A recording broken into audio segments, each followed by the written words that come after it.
आइए हम लेखांकन के आधारभूत शब्दों के बारे में जानें, जिसे कहा जाता है बेसिक टर्म्स ऑफ अकाउंटिंग। यहाँ पर आप बोर्ड में देख रहे हैं, इसमें कुछ बेसिक टर्म्स ऑफ अकाउंटिंग है, मतलब कुछ आधारभूत शब्द हैं। उन शब्दों के बारे में हम जानते हैं। सबसे पहले हम व्यावसायिक सौदे या लेन देनों के बारे में, जिसे बिजनेस ट्रांजैक्शन भी कहा जाता है। व्यापार में मुद्रा, माल या सेवा के पारस्परिक जो आदान प्रदान होते हैं, उस आदान प्रदान को व्यावसायिक सौदे या लेन देन कहते हैं। ये लेन देन दो प्रकार के होते हैं। पहला होता है नगद लेन देन और दूसरा होता है उधार लेन देन। जिसका तत्काल नगद भुगतान कर दिया जाता है उसे नगद लेन देन कहते हैं, और जिसे उधार में मतलब कुछ देर पश्चात या भविष्य में यदि हम उसका भुगतान करते हैं तो उसे उधार लेन देन कहते हैं। खाता दूसरा हम पढ़ते हैं, खाता जिसको अंग्रेजी में हम, इंग्लिश में हम अकाउंट कहते हैं।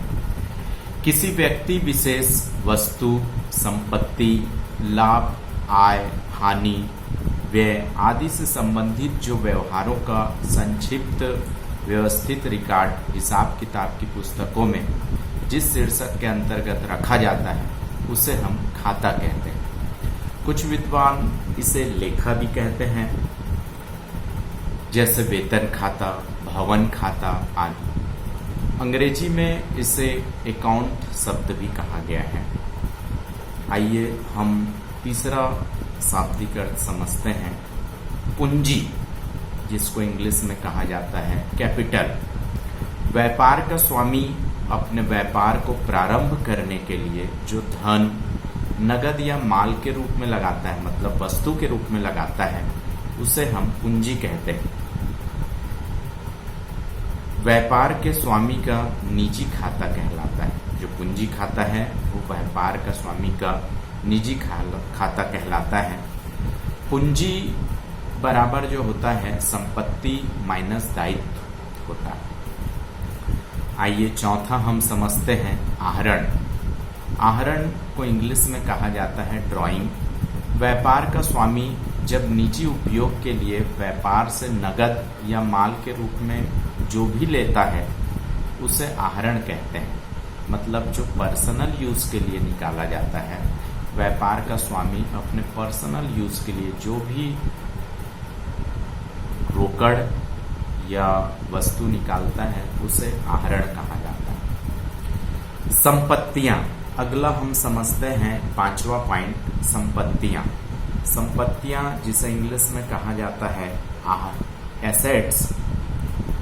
संपत्तियां व्यापार में प्रयुक्त चल और अचल संसाधन जिनसे रोकड़ या आर्थिक लाभ प्राप्त करने में सहायता मिलती है, व्यापार की संपत्तियां कहलाती है। जैसे भूमि है, भवन है, फर्नीचर है, मशीन है आदि। जैसे स्थायी संपत्ति, इसके कई प्रकार भी हैं, जैसे स्थायी संपत्ति है, चालू संपत्ति है, मूर्त संपत्ति है। स्थायी संपत्ति व्यापार का स्थायी रूप में यह दीर्घ काल तक प्रयोग की जाने वाली जो संपत्ति होती है वो स्थायी संपत्ति कहलाती है। जैसे भूमि है, भवन है, मशीन है। चालू संपत्ति जो है व्यवसाय में अस्थायी या अल्पकालीन प्रयोग में आने वाली जो संपत्ति होती है वो चालू संपत्ति कहलाती है। जैसे कच्चा माल, रोकड़, बैंक। अदृश्य मूर्त संपत्ति के बारे में, अदृश्य अमूर्त संपत्ति के बारे, जिसको इंटेंजिबल एसेट्स भी कहा जाता है, वे संपत्तियां जिन्हें देखा नहीं जा सकता। जैसे ख्याति, ख्याति का मतलब है जिसे देखा नहीं जा सकता। यश, कीर्ति, प्रसिद्धि, ये सारी संपत्ति। आइए छठवां पॉइंट की ओर हम चलते हैं। छठवां पॉइंट है हमारा खर्च। किसी संपत्ति, माल या सेवा के क्रय के बदले में दी जाने वाली रोकड़ या संपत्ति का हस्तांतरण, किसी दायित्व का उत्पन्न होना खर्च कहलाता है ना। खर्च कहलाता है, दो प्रकार के होते हैं। एक पूंजीगत खर्च होता है, स्थायी संपत्ति को क्रय करने के लिए, कार्य क्षमता में वृद्धि करने के लिए जो भी खर्च किया जाता है वो पूंजीगत खर्च कहलाता है, जिसे कैपिटल एक्सपेंडिचर भी कहते हैं। आयगत खर्च व्यापार हेतु माल खरीदने, माल बनाने, व्यापार का संचालन, स्थायी संपत्तियों के कार्यक्षमता को बनाए रखने के लिए समस्त व्यय आगमगत खर्च कहलाते हैं, जैसे वेतन, मजदूरी, किराया, बीमा आदि। अगला पॉइंट हम पढ़ते हैं, 7वां पॉइंट, क्रय। क्रय किसे कहते हैं? व्यापार के लिए माल खरीदने, व्यापार में जो भी हम माल खरीदते हैं उसे क्रय कहते हैं। जो भी वस्तु खरीदते हैं या उसी को माल खरीदते कहा जाता है, खरीदते हैं, तो वह कहलाता है क्रय। क्रय भी दो प्रकार के हो सकते हैं, नगद भी हो सकता है और उधार क्रय भी हो सकता है। अगला पॉइंट हम लोग पढ़ते हैं, क्रय वापसी। जब खरीदा हुआ माल या खरीदा हुआ वस्तु वापस कर दिया जाता है, वापस हो जाता है, तो वह कहलाता है क्रय वापसी। अगला हम पॉइंट पढ़ते हैं, विक्रय। विक्रय का अर्थ है माल को मुद्रा के प्रतिफल में बेचने को हम क्या कहते हैं? विक्रय कहते हैं। विक्रय वापसी अगला पॉइंट है, विक्रय वापसी। बेचे हुए माल को क्रेता किसी कारणवश से वापस करता है, उसे हम क्या कहते हैं? विक्रय वापसी। अगला हम पॉइंट पढ़ते हैं, देनदार। देनदार ऐसे व्यक्ति या संस्था जिन्हें माल, सेवा या नगद राशि उधार दी गई है, अर्थात जिनसे रकम लेना बकाया है, तब यह देनदार कहलाता है, जब तक संपूर्ण राशि चुका नहीं दी जाती। अगला जो पॉइंट है, लेनदार। ऐसे व्यक्ति, फर्म या संस्था जिसने माल, नगद राशि या सेवाएं उधार प्राप्त की है, व्यापार का लेनदार ऋणदाता कहलाता है। अगला पॉइंट हम पढ़ेंगे, प्राप्य विपत्र। ऐसे विपत्र जिसमें उल्लेखित राशि व्यापारी, बैंक धारक को भविष्य में किसी निश्चित तिथि को प्राप्त होना होता है, उक्त तिथि पर विपत्र की प्रस्तुतिकरण पर भुगतान प्राप्त होता है, जिसे प्राप्य विपत्र कहते हैं। देय विपत्र, जिसे बिल्स पेबल कहते हैं। ऐसे विपत्र जिनका भुगतान स्वीकर्ता या क्रेता को भविष्य में किसी निश्चित तिथि को करना होता है, देय विपत्र कहलाता है। इसे बे पेबल भी कहते हैं, बिल्स पेबल भी कहते हैं।